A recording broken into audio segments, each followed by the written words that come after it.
Salut à toi, pensée du jour numéro 290 ou 290, suivant d'où tu me regardes. On devrait être samedi matin au moment où je poste ça. Et donc je te le rappelle, il y a 2 jours, j'ai publié une formation gratuite sur comment tirer plein profit, comment optimiser, comment exploiter au maximum les ergos Concept 2, rameurs, ski erg, bike erg, ainsi que tout l'écosystème qui est à disposition, le log en ligne qui est gratuit, l'application mobile qui est gratuite, le PM5 qui est le meilleur moniteur de performance sur une machine ergo quelconque dans l'industrie à l'heure actuelle, comment convertir les unités, les watts, les calories par heure, etc., etc., comment utiliser tout ça, formation gratuite, Upside Strength Academy avec un Y.com. Je t'invite à aller t'inscrire et à suivre cette formation.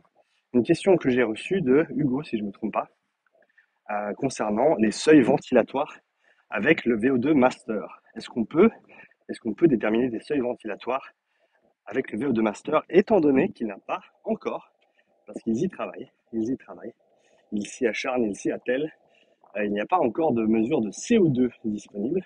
On a un capteur d'oxygène, donc la consommation d'oxygène, la VO2, peut être quantifiée avec le VO2 Master à l'heure actuelle, mais pas le CO2.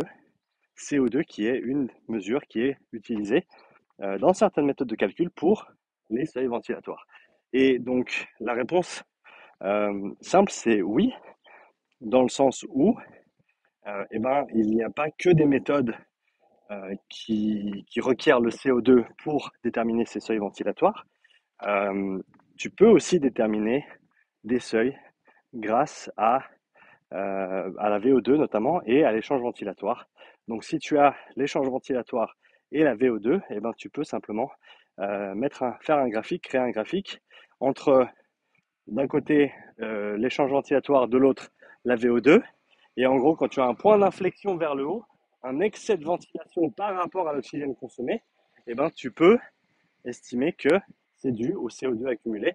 Tu peux également le faire avec l'équivalent ventilatoire, je crois que ça s'appelle comme ça, qui est l'échange ventilatoire sur la VO2, et tu mets ça sur un graphique contre la VO2. J'en parle dans ma formation sur les seuils et les zones d'entraînement, donc on parle du seuil ventilatoire, et j'affiche les différentes méthodes. Il y a un papier de Nick Jamnek sur le sujet, qui décrit très bien tous les seuils ventilatoires, ou en tout cas les deux seuils ventilatoires et les différentes méthodes qu'il y a pour mesurer et calculer chaque seuil ventilatoire.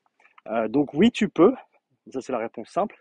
Et il y a aussi une méthode et il me semble que c'est l'équivalent ventilatoire contre la VO2 en graphique, qui te permet de voir le point de compensation respiratoire, ou le seuil ventilatoire 2, pardon. La difficulté, c'est que les graphiques, quand tu les as dans des papiers comme ça, ils sont super propres, ils sont super beaux, mais quand tu sors des données de quelqu'un que tu testes devant toi, c'est rarement aussi propre que ça. Donc la difficulté, c'est que les seuils ventilatoires, ils sont de loin pas aussi évidents, en tout cas d'après mon expérience, sans le CO2 en tout cas, pas aussi évidents que des seuils de lactate, ou même des seuils au niveau de l'oxymétrie musculaire avec un outil comme le MOXIE. Donc c'est une difficulté supplémentaire, dans le sens où je regarde bien sûr ces seuils ventilatoires quand je profile mes athlètes, mais je ne m'y fie pas non plus à 100%, parce qu'encore une fois, selon ta tolérance au CO2, cette mesure d'échange ventilatoire sur la VO2 ou d'équivalent ventilatoire sur la VO2 ne va pas être nécessairement représentative de ce qui se passe au niveau métabolique. À mon avis, je préfère, si je devais choisir entre euh,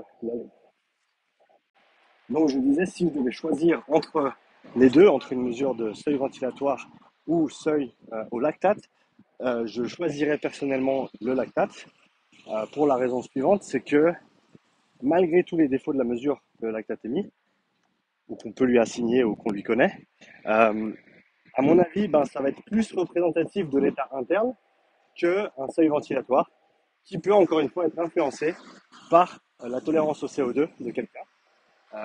Alors c'est clair que si on a la mesure du CO2, ça devient un peu plus intéressant, et là je rapprocherai les deux entre la lactatémie et le seuil ventilatoire avec VO2 uniquement, parce que justement tu as cet excès de CO2 qui est représenté via cette mesure qui te permet de faire la part des choses entre la ventilation, la VO2 et l'excès de CO2 qui est produit une fois qu'on dépasse ce premier seuil ventilatoire. Donc voilà, ce serait ma réponse. Donc oui, tu peux. Non, c'est pas facile. Et non, c'est pas idéal non plus. Ce serait la réponse courte. Dis-moi ce que toi t'en penses si tu utilises le VO2 Master. Qu'est-ce que tu penses de ça? Est-ce que tu le vois de la même manière? Est-ce que tu le vois différemment? Ou quelle est ta perspective sur le sujet? Je serais intéressé de l'entendre. Laisse-moi un commentaire, un petit like, et je te dis à bientôt pour la prochaine pensée du jour. Ciao.